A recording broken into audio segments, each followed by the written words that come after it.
I'm going to pass it over to Christine Blaze, who is here from the city of Somerville, to officially welcome. Christine, thank you.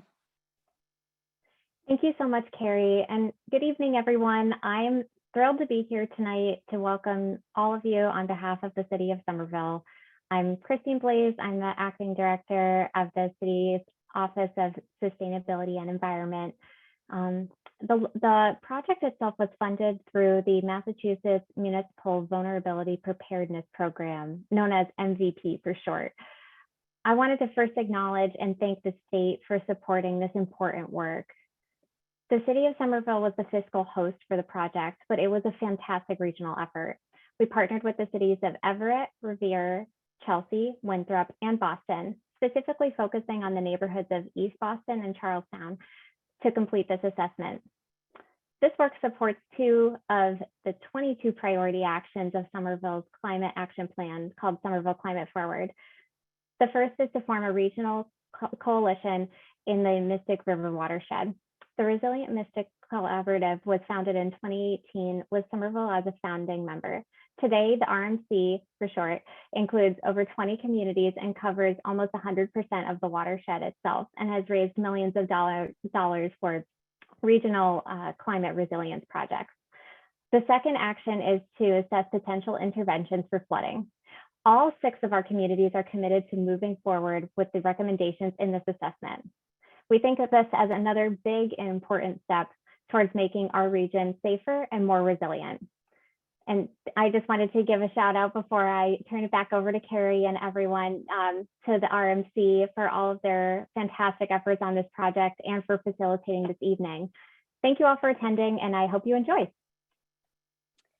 Thank you, Christine. And we really appreciate you being here. And Gabriela, we heard that you are asking for all of us to speak a little more slowly. So thank you for that. And thank you again, Christine. Really appreciate you being here.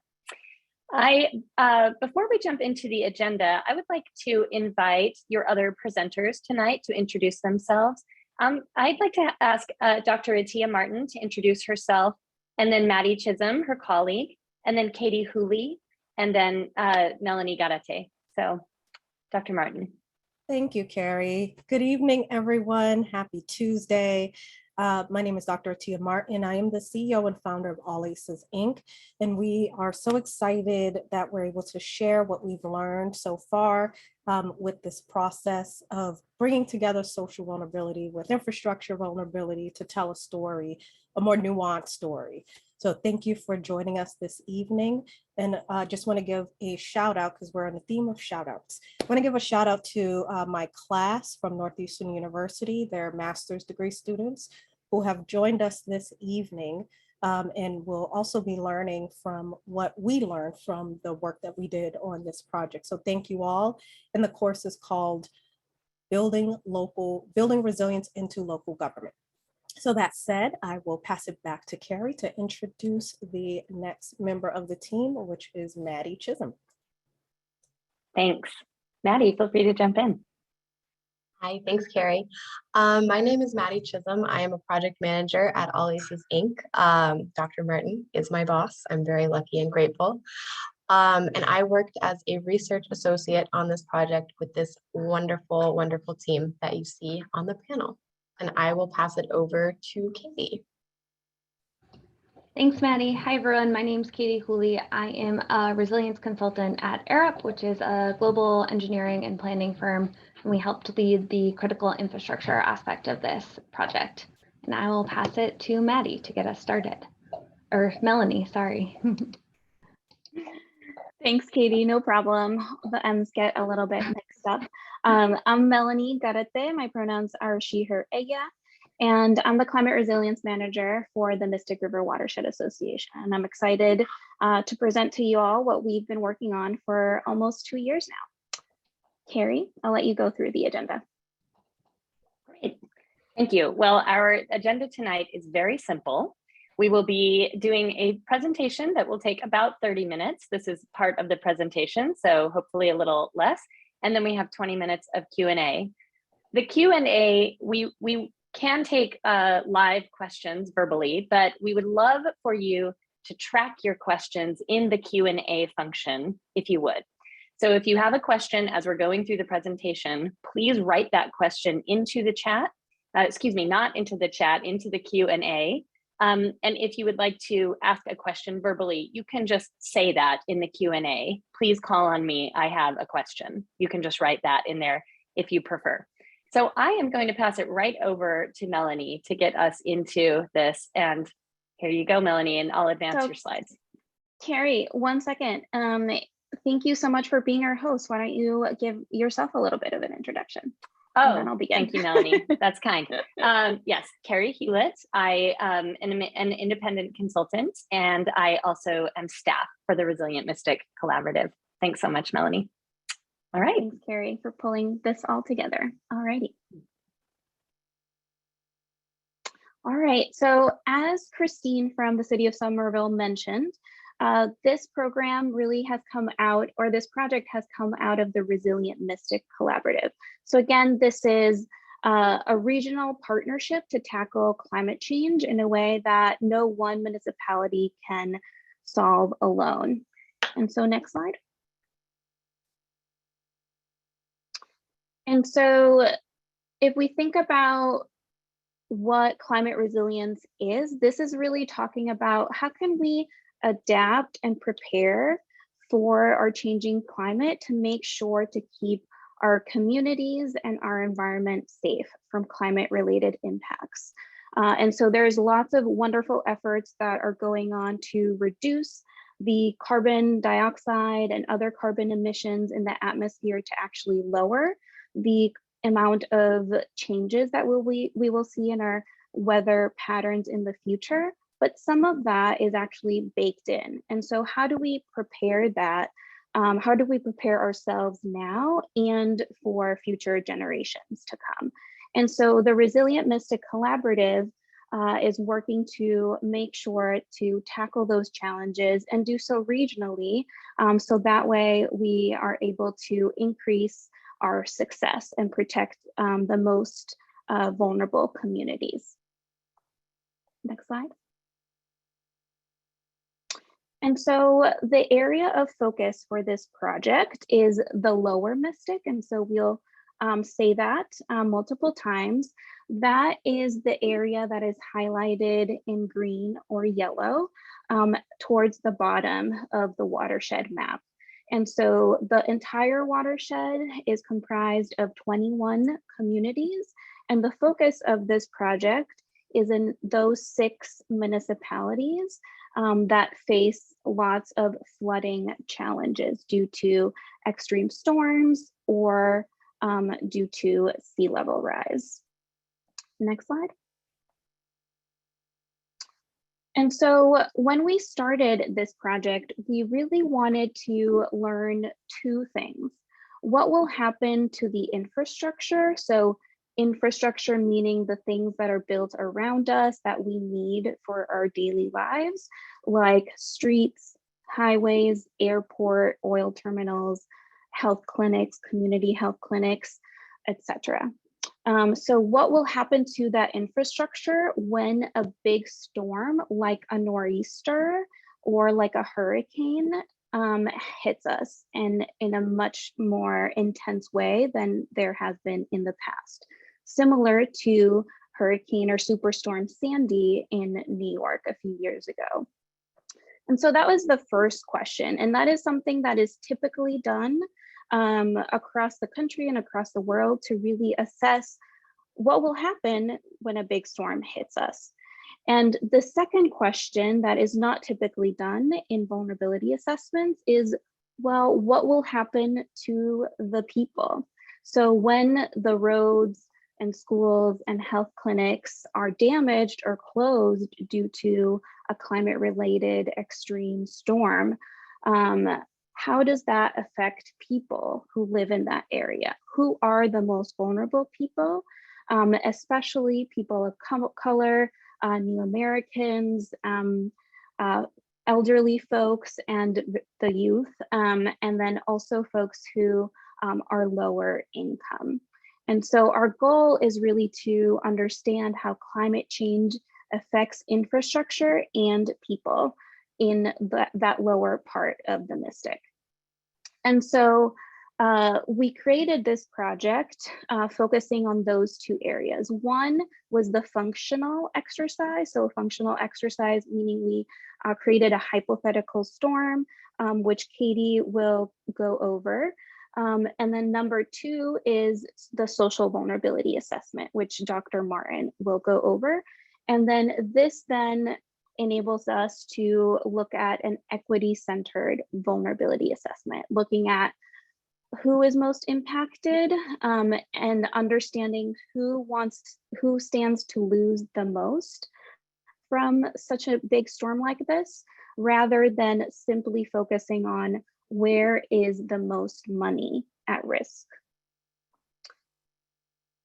And so we created a hypothetical storm.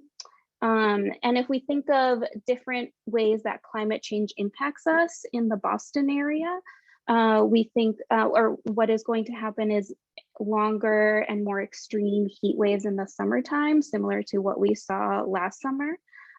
Also more extreme storms in the summertime, so precipitation events, and then also more intense storms in the winter.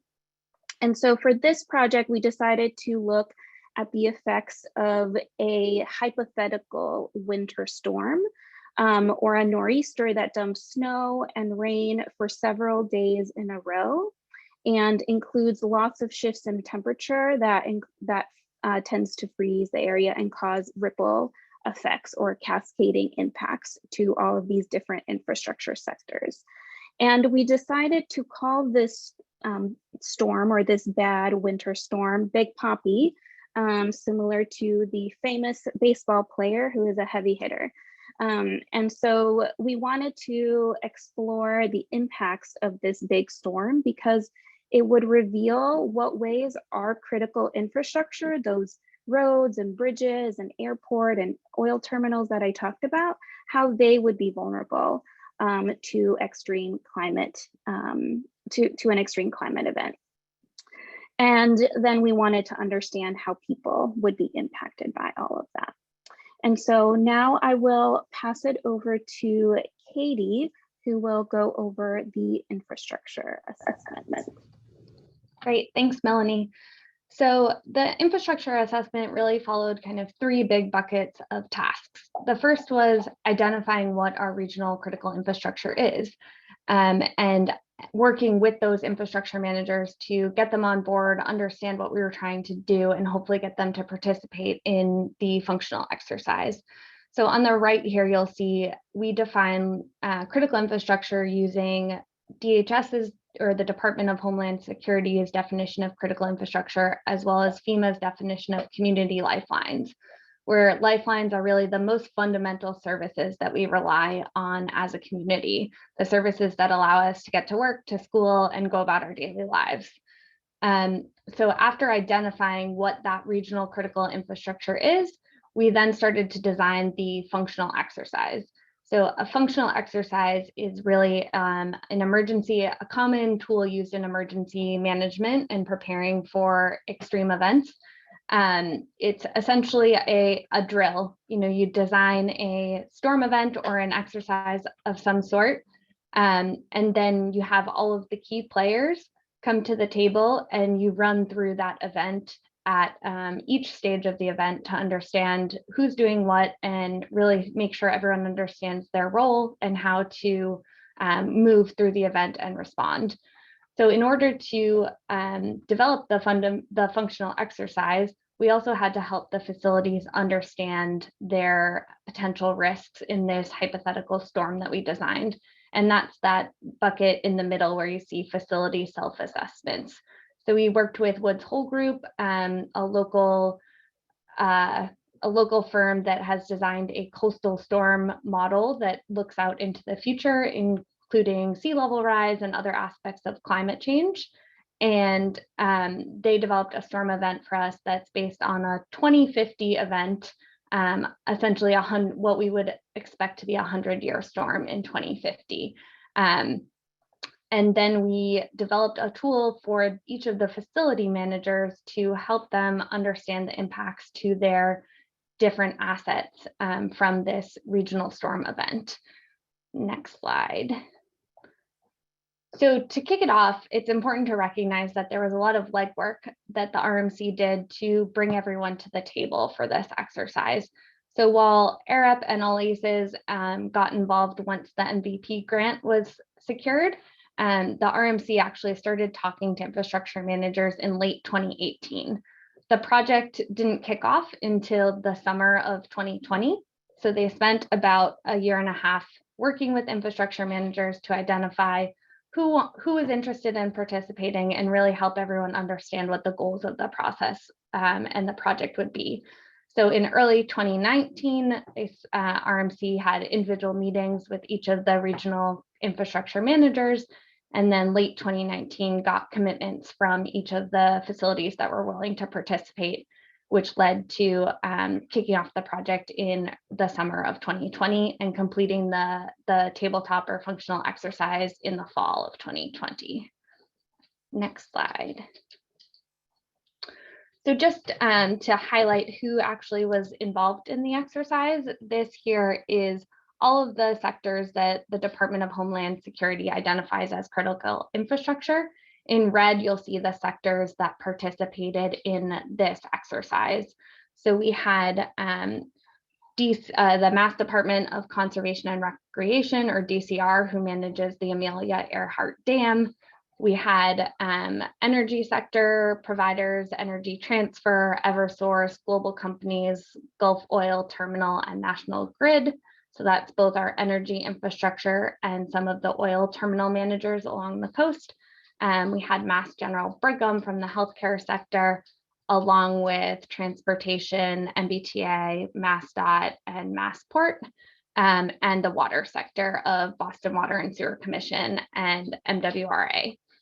In addition, we had a wide variety of volunteers and participants from all of the RMC communities, some of the community-based organizations that were interested, the Massachusetts Emergency Management Agency, or MEMA, as well as participants from DHS that helped us design the exercise. Next slide. And we also had some additions from our local CBS weatherman, Eric Fisher, who helped actually record all of the weather events for us. So throughout the exercise, we had a 3-day exercise where we started by talking through preparations before the major storm event. The second day was during the event, and the third day was after the event and talking through recovery. So Eric guided us through each of the different modules, understanding what was happening at different times. And then we also had MEMA record updates on how the state was actually handling different aspects of the storm event, so that all of the infrastructure managers understood what help they were getting at the state level and what they were doing on their own throughout the exercise. Next slide. And through that 3-day virtual exercise, we really identified a few big priorities that came up as the major concerns from the infrastructure perspective. So in terms of damage, the Amelia Earhart Dam, the harbor tunnels, the blue line and the orange line, and a lot of our local community health centers were identified as some of the infrastructure that may see the most damage, and also some of the infrastructure that would have the longest repair times due to a wide variety of considerations, some of it being unique equipment in the harbor tunnels that takes a long time to procure, as well as some other considerations. And then on the emergency response side, the key concerns were really communications, being able to understand what's happening at the state level, what MEMA is doing, and being able to coordinate with each other to support and provide resources, but also just get updates on what's happening with different infrastructure sectors. Widespread reliance on emergency generators and the need for fuel deliveries when we're relying on those generators, as well as just needing a coordinated approach to managing floodwaters to prevent damage across the region. So with that, I'm actually going to hand it to Dr. Martin to talk through the social vulnerability assessment. Thank you so much, Katie. Appreciate that. And so for this particular project, once the critical infrastructure vulnerability process was started, and we had a sense of which critical infrastructure sectors would be participating, we used that information to help conduct a link, what's called a link analysis, which in essence is just looking at what are the relationships between the infrastructure that we had involved in this project, plus a couple of others that weren't involved in the project to be comprehensive, and people and the impacts. So with that context, we actually were able to narrow the focus of our survey so that we could really get to what the research helped us to better understand about the challenges that critical infrastructure disruptions cause for priority populations. And I'll come back to that term here in a second. So we also worked with, in that process, a number of community-based organizations to not just conduct the survey and the focus groups, but also to help us make sure that the analysis we were doing on the front end was done well. And they also held us accountable to the things that were important to procedural justice with this process. So that said, the partners that we worked with in terms of community-based organizations were La Comunidad, Harbor Keepers, Green Roots, CAS, Somerville CDC, TCGT Entertainment, in addition to our support from All ACEs and our team, some of which are not here with us this evening, but behind the scenes, all of the work it takes to create the materials and to be able to make sure that these community-based organizations were supported to be able to support this project. You know, we as All ACEs took 40% of the contract budget and gave it to the community-based organizations as partners in this project. And so we really worked hard to embed them into this process and respect their expertise, not just in terms of involving them, but making sure they were compensated appropriately for their contributions. And because of their hard work, we were able to conduct a survey that over 400 people across the 6 cities and towns mentioned. So Somerville, Chelsea, Everett, Winthrop, Revere, and then in Boston, East Boston and Charlestown neighborhoods. We also made sure the survey was available in English, Spanish, Portuguese, Haitian Creole, and Chinese. For the focus groups, we did 3 focus groups, 2 in English and 1 that was completely in Spanish, and they were based on the people who completed the survey. That said, we then analyzed the data over the summer and were able to put together what we learned into the final report. And in the next slide, we'll talk a little bit more about priority populations. We can move forward. And so we use the language of priority populations very intentionally because we know that the people Melanie listed off earlier, people with disabilities, people who speak different languages, who are immigrants, BIPOC people, Black, Indigenous, and people of color, that the whole range of people who are usually left out of society during blue sky times are also the ones who disproportionately bear the burden during disasters and emergencies. And so this is not about making people, certain groups of people, more important than other folks. It really is a challenge for us to be able to say, we're not going to take the easy way out. We're going to think about the complexity of the range of people associated with this project, but it's a lesson for any project like this. That we are going to put the extra energy into really understanding what are some of the existing situations that they're dealing with that we know contribute to increased exposure to the impacts of emergencies and disasters. From the report, we really want to make sure that we're including as many people as possible who are going to disproportionately bear the burden. Next slide. And so when we're thinking about what we found in this report, there are some key lessons that we want to share. So number one, that when you look at the categories of priority populations that make planning and community engagement more challenging, but also necessary, East Boston, Chelsea, Revere, and Everett showed up as having the highest population of priority people in their jurisdictions. And that are the priority populations that filled out the survey basically were had the highest dependence on public transportation and walking to get to where they needed to go, whether that's work or school, to go shopping, to get to healthcare.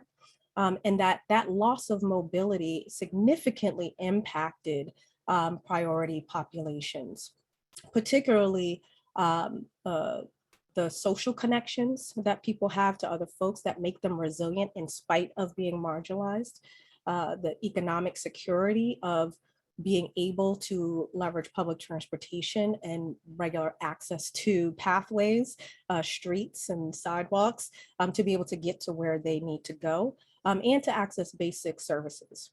So the other big finding was mobile phone networks.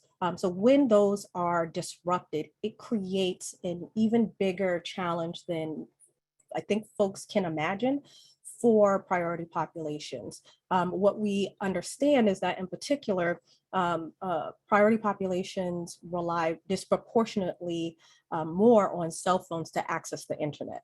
And this is borne out by research, but also the results of this study, or this project rather.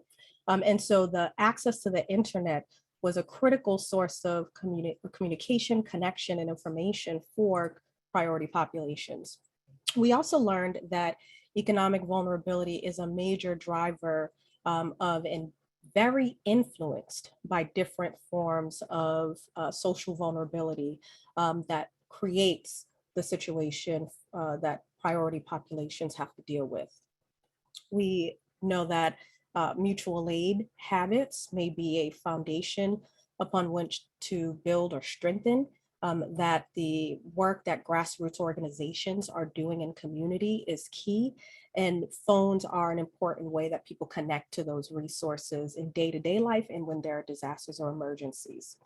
The loss of electricity for extended periods of times was explicitly named as having significant negative effects for people, not just in terms of the survey, but also in terms of the focus groups. The ability to keep those cell phones charged if the cell phone networks are up and running was key, in addition to other communication devices and medical devices. Keeping food from spoiling, which is a big deal when you're on a limited income. So all of these different pieces, all the way through to potential loss of income due to the inability to work. We also learned about preparedness, that the individual kind of preparedness of folks who took the survey and really participated in focus groups really was insufficient. Folks hadn't necessarily thought about these issues because for obvious reasons, they're dealing with day-to-day life and realities. However, when participating in the focus groups, they actually expressed a high level of interest in learning more about how they can be prepared and how to connect with resources that can help them do that. So it wasn't for a unwillingness. It was a lack of understanding about the power that they had in order to be prepared for emergencies, even with limited resources.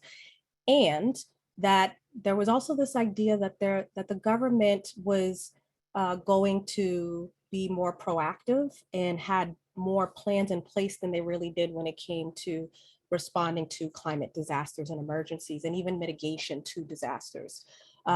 So although there was this high level of expectation that government would provide clear and timely guidance during emergencies, The reality is that there was a disconnect there between what the expectations were and what the reality was. And the higher the average trust, which resulted in this lesson around there being a higher than average trust among socially vulnerable populations or priority populations that the local governments in particular need to take into account for preparing for climate change. And then the last major point that you don't see on your screen, and one that I didn't speak to, was about the health of folks, their reliance on community health centers. We actually had in the survey a list of every healthcare organization in the region where we surveyed, and the majority of people who took the survey were very reliant on community health centers. And for real, the last point is that we also found that almost 20% of the people who completed the survey actually worked in a job that was within a critical infrastructure sector, which reinforces what we've learned during COVID-19, this pandemic, about how the people who disproportionately bear the burden of the impacts of emergencies and disasters are also the people that we rely on to operate much of our critical infrastructure sectors, that they are really engines to our communities and societies, and forces us to think more in a more integrated way about that. So I want to say thank you, and I want to acknowledge Julie Wormser, who's in the room from Resilient Mystic Collaborative. She gave us kudos for being great, and I want to give her kudos for being great and really her leadership on this project. And now I will turn it over to Melanie. Thank you so much, Dr. Martin and Katie, for going through this big 2-year project that, as hopefully you all saw, took a lot of effort, a lot of coordination among infrastructure managers. We created a pseudo storm. We had a fake weather report, which was really fun to see. And then we also involved lots of people. So lots of community-based organizations who are on the ground and know the needs of folks. And then all of those people who are really in need. And so thank you for sharing all of those strategies and the results. And now I'm gonna show you the combined findings. So one of the main project goals for this report was to make sure that we actually combine both infrastructure vulnerability with social vulnerability. And so I'll just summarize really quickly for you all. And so number one, the highest concentration of critical infrastructure and vulnerable residents was in East Boston, Chelsea, Everett, and Revere. Number two, everybody was concerned about the ability to maintain communications in a disaster, meaning both the community on the ground and then also the infrastructure managers above. Number three, next slide, please. There's also a widespread reliance on emergency generators. And so if everybody is depending on oil getting to them to turn on these emergency generators, then are they going to actually be used or be able to actually function during a storm like this?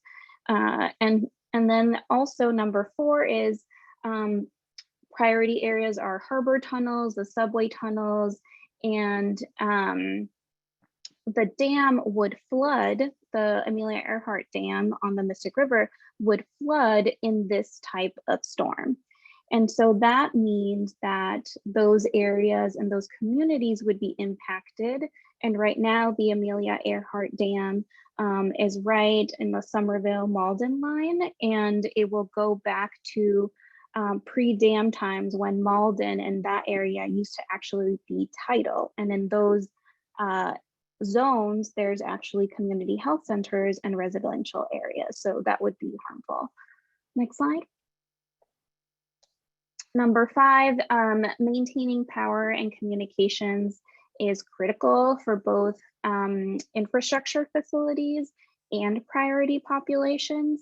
And so that means that the infrastructure facilities need to definitely communicate amongst themselves, and then priority populations tend to have access to their internet only by their phones. And so they need to be able to communicate with each other in order to get out of harm's way or to get to emergency relief efforts.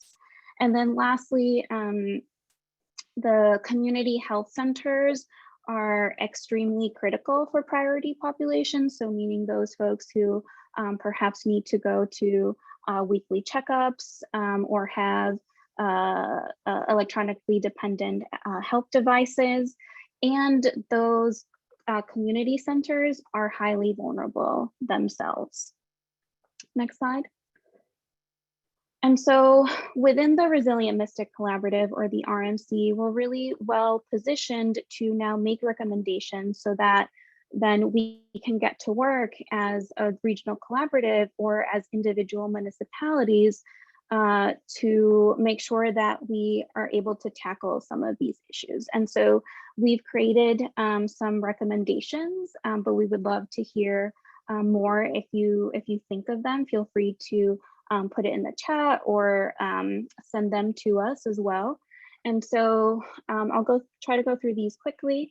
One recommendation is definitely for future vulnerability assessments, make sure to incorporate social resilience into these assessments and not only focus on the built infrastructure. So that way we can help the priority populations and include that in the cost benefit analysis. Ensure to prioritize transportation corridors. Oh, I lost this, there we go. Transportation corridors needed for priority populations, and then also those corridors are needed for food and fuel deliveries during and immediately after extreme weather events. We must also improve our regional coordination. So we're taking that first step now by creating this regional vulnerability assessment, and we need to continue this as we plan among infrastructure managers and with government agencies after the development of this. And then also we need to develop and implement communication channels and strategies to make sure that we reach all of those priority populations that are in need. And so we need to make sure that they're also in accessible languages and that they can be easily found and that the community knows about it. So what structures do we need to put in place to make that happen? Number 5, we also need to prioritize making internet and cell phone communications or communication infrastructure storm resilient. So how can we make sure that during the storm, we don't have huge blackouts and that folks are still able to use internet and their cell phones? And lastly, we need to decrease the dependence on backup emergency generators, but increase the resilience of the electricity grid. So again, that there are no or very minimal rolling blackouts, or so that they last for a short period of time and they can be easily re-established. We would love to thank all of our partners. As we mentioned, this is a part of a big effort amongst the municipalities that were involved, amongst all of the community-based organizations that Dr. Martin shared, and then also amongst all of the consulting firms who helped us create and actually go through the functional exercise. So thank you so much. I am going to put the link to the Resilient Mystic Collaborative website if you want to read more in depth and look through our reports. And now I will turn it back over to Carrie to look at our discussion and question and answer session. Fantastic. Thank you everyone who presented. I am going to show you that this slide exists because we will post these slides on our website and we can follow up with everyone who registered so you have access to them. We just wanted to give you some resources in your local communities. So I'm going to stop sharing so you can see better whoever is speaking. We have really good questions in the Q&A. I want to point out that several of them have already been answered in a typed answer. So you can look over there for some of the questions and the answers. But I want to pause first and ask Gabriela to invite any of our participants who are listening and would like to speak in Spanish to go first if you have any questions you want to verbalize.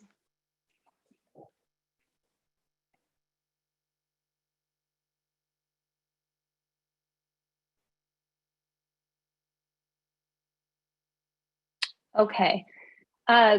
Please, anyone who wants to jump in, please let us know when you do. But I think for the moment, I'm looking over here at our Q&A. And can I go first to, can I send this question about the focus group conversations leading to ideas about short-term actions to Dr. Martin? Do you mind answering that, Tia? Absolutely. And thank you to Kalila Barnett for being here. Most folks on the call who have been active in climate work know Ms. Barnett. And so thank you for all that you do. And to answer your question, there were several actually. So one was sharing resources about the emergency preparedness and climate action planning happening in their communities, which is why we have that last slide in this presentation, because of the realization about how disconnected people were to the folks in government at the local level who are actually responsible for coming up with the plans and having information available for them in terms of what's happening in their community. We also saw, from a short-term perspective, the need for more access to not just information about preparedness, but really an understanding of what to expect from government versus how it works, and being able to figure out ways that we can build social infrastructure in communities. It goes slightly outside the scope of this project, but I think it's really important about investing in social infrastructure. If you read the report, there are some references to how to support that infrastructure that communities have built amongst themselves, because when that resilience is lost, then we know that it has exponentially worse impacts for community members. And then the last thing I'll say about short-term opportunities are, I think for local government, it's a wake-up call to do better at partnering with community organizations and communities on being able to be a part of the planning and decision-making processes about the types of plans that impact communities, like climate action planning as well as emergency planning, which are usually two very separate worlds. It's rare that they're brought together, where emergency management practitioners and offices of emergency management are working with climate action planning, the folks who are the leads, for climate action planning. And I'll stop there for the sake of time and making sure we get through some more questions. Great, thank you, Dr. Martin. I think I'll take a question. I'll answer a question just to give Katie a moment to prep. And Katie, I'm going to throw toward you this question from Brucey Moulton about describing the details about the impact on the Amelia Earhart Dam and extent of flooding upriver.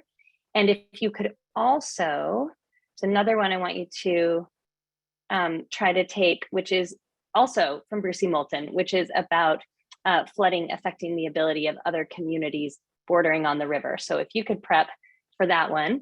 I am going to answer this question from Jacob Ziegler about any of the recommendations currently being worked on.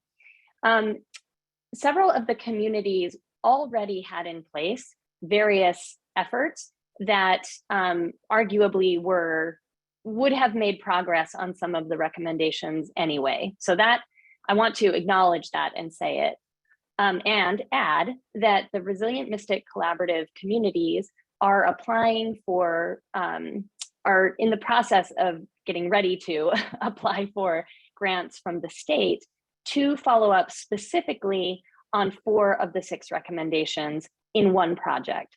So the answer is yes, Jacob, in that there were already some efforts underway, and those can now layer on to the recommendations and can be further informed by the survey responses and the findings, but we are also trying to add new efforts in direct response to the recommendations and the findings. Do you want to add, Dr. Martin? I just want to embarrass Jacob because he's one of my students and say thank you for asking a question. Well done, sir. Good job, Jacob. Way to show the teacher your engagement. That's wonderful. Katie, can I switch to you for these other two questions that I noted? Sure. I think Melanie actually started to answer one of them in her description of the final recommendations, but in terms of the Amelia Earhart Dam, there is expected to be some flanking of the dam, as well as potentially some overtopping that will lead to flooding in some of the current surrounding communities. So we're starting to see flooding move into Medford, parts of Malden, and into West Somerville, and even kind of moving down the river more and seeing a little bit start to impact East Arlington and some areas of Cambridge. So it is a potential failure of the dam that could lead to much more significant flooding than what we would see if the dam was still functioning appropriately. So I think I'm just trying to read the question to see if I missed anything else, but I think that's it. Thanks, Katie. I'm going to draw attention to a question in the chat. So this is from Judy Berman. It says, today there was a report mentioned on NPR saying that in 2050, the Atlantic Ocean would rise 12 to 18 inches and storm activity will be above that. What are the plans for this inevitability? So Judy, I will say a word about this and then pass it back to Katie to maybe add a few words, or really anyone on the panel who wants to speak to this. Judy, I think broadly speaking, I don't think anyone would claim that we are prepared for that inevitability. This work is one of many projects going on in the region to try to help us become more prepared for that inevitability. These climate resilience projects are all sort of in the service of trying to make sure that we are safer. And what this project did in particular was try to get a narrow look at what exactly are some impacts, not for that level of sea level rise, but with some sea level rise plus the storm surge on top of it. So we were attempting to get at some of that question, and we're not the only ones trying. So I think we're working on it. And Katie, feel free to add if there's anything if you'd like. Yeah, I would just add that the scenario we looked at was really meant to simulate essentially a 100-year storm or a 1% event in 2050. So it took into account all of those sea level rise projections. We used the most recent model that, for those of you familiar with coastal modeling, there's a new flood model called the Massachusetts Coast Flood Risk Model that Woods Hole Group has prepared. So it is really the most up-to-date science that we have on how sea level rise is going to lead to more extreme coastal flooding in the region. So the scenario we looked at should help us prepare for exactly those types of events that NPR was noting. But yeah, as Carrie mentioned, we're starting to work on all of this, but there's still definitely a lot more work to do. And I want to correct myself that in fact, our study did account for 18 inches of sea level rise. So just to say that what you were pointing out is what we looked at, Judy. So I'm going to pass to Melanie this question about lessons learned. This is from Pallavi Manda. This was a great presentation and an awesome effort on the part of the team. Wondering if there are any lessons learned that might have the team change any part of your approach if you had to do this project again. Yeah, thank you, Pallavi, and also thank you for listening in and always asking great questions. In regards to the project, there's definitely several things that, you know, in any project we always learn and could do better. I think that a few things that come to mind are really in regards to community engagement and you know, the pandemic hindering a lot of the plans that we had. And so we had lots of great plans to do focus groups, obviously in person, when we didn't know that we needed to create all of that. And so we needed to really shift that focus and make sure to prioritize the community-based organization partners' safety in regards to any community outreach that they were doing.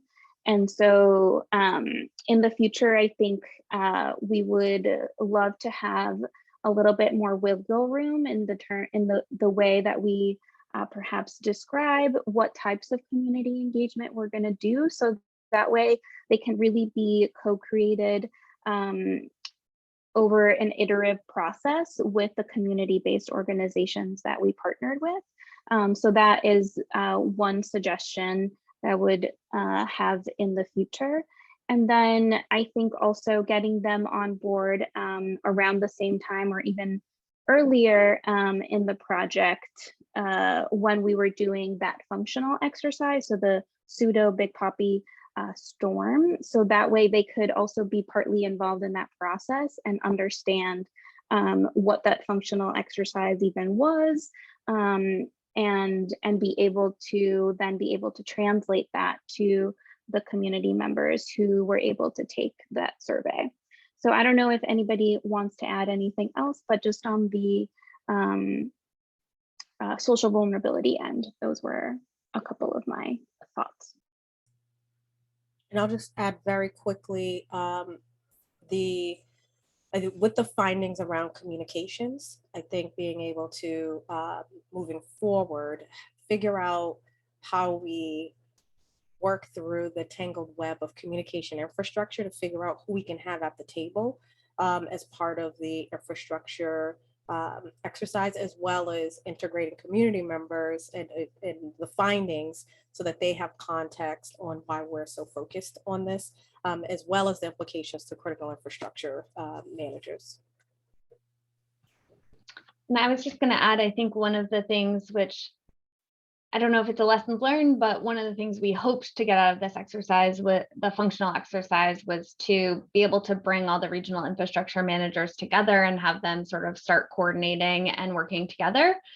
I think we managed as well as we could in the pandemic, but unfortunately the virtual style of Zoom and using breakout rooms and all of that didn't lead to a lot of collaboration between the infrastructure managers and more resulted in sort of siloed discussion. So I think we all recognize that as something that we hope to be able to kind of build on in the future to really build that regional coalition of infrastructure managers that know each other and can start to coordinate together. Yes, and I'll just add that there is a whole appendix that you can get on the website called Lessons Learned. So if you, Pallavi, want to just read our reflections on the lessons we learned, there's an appendix that I think is maybe 5 or 6 pages. So it's very accessible. I'm going to try to answer Rachel Weil's question. And I also see that Joanne Massaro has raised her hand. So Rachel, are there any lessons from emergency response to the pandemic that have been incorporated into these recommendations and next steps? I'm sort of smiling just simply because it was incredible, actually, to have the opportunity, as you know, I guess we're like making lemonade out of lemons at this moment, but to be able to really reflect on the ways in which the impacts from the pandemic parallel the impacts from the from climate change, and to really think through how are people responding and reacting and adapting to the pandemic, and what are the corollaries. So I just want to say there was a really interesting time to do this and to see those connections. And I will pass it over to, I think, maybe Atia, if you want to try to add a little bit of specificity to that. Just quickly, because I want to make sure that we get to, I think, is it Paula? Oh, no, Joanne. Joanne's question. So I think one of the big things is that we also as part of this, recognize the overlap, but also the things that aren't the same, right? Like there are things that are very unique to climate change and flooding, the scenario that we're working with, that are distinct from the pandemic. But there was amazing the overlap, and in fact, we were able to leverage some of the experiences that people were having with the pandemic to better understand how some of the disruptions from the pandemic impacted them, in addition to questions about storms that they have experienced in the past, like the storm of 2015 that has traumatized all of us, if you were here in 2015. And I'll turn it back over to Carrie for our final question from Joanne. Great, thanks, Joanne. And can you unmute yourself, Joanne? I actually not sure if that's possible. I hope you can. Or can we, Daria, can we unmute Joanne so she can ask a question? Yes, I believe so. Yes, I just unmuted. Thank you. Ah, great. Hi, Joanne. It's more of a comment when the generator part of this. It probably is applicable beyond just this storm or whatever. It's the idea of solar battery powered generators. That is, those batteries they're becoming more and more. Maybe it's not affordable yet, but the longer they're able to charge and provide power for longer periods of time. And I'm assuming as time goes on, that capacity is only going to be greater, and that public infrastructure or large buildings that they hopefully that they will move towards using those kind of generators rather than ones that burn fossil fuel. So it's more of a future thing, but I think it should be included someplace that exploring that and following that and finding the resources to start to use those more as they become better at what, you know what I mean? As I say, that they provide more energy. Right now, the capacity isn't that great and they are expensive, and you need many for one building. But I think that is the future, but it's through solar. Yeah, Joanne, thank you so much for that. We did not get into great detail in this particular project about the range of options and alternatives, but the need certainly was identified very clearly to have resilience in our energy systems. And I think you've proposed something that a lot of municipalities are interested in looking into. So thank you so much for that comment. We're going to wrap up. There was one question that remained about the fourth pump at the dam, and I'm going to invite the person who was asking it to just reach out to us directly. We're happy to talk to you about that. I'm just going to put my email in the chat here, so just reach out to me directly and we'll be sure to follow up. But just respecting everyone's time, I think we should wrap up. I'm going to ask Dr. Martin and Maddie and Christine, if you're still available, and Katie to come on and just to, give one of those little waves so we can say goodbye to everyone. But thank you so much. Thank you again to Gabriela for the interpretation, and also to Daria Clark. Thank you, Gabriela. Daria Clark also is part of our team and was here. Thank you, Daria, for coming on to say hello. Daria was running all of the tech, and we really appreciate all of your help. Daria, thank you. All right, everyone, have a lovely night. Have a good night. Buenas noches. Bye, everybody.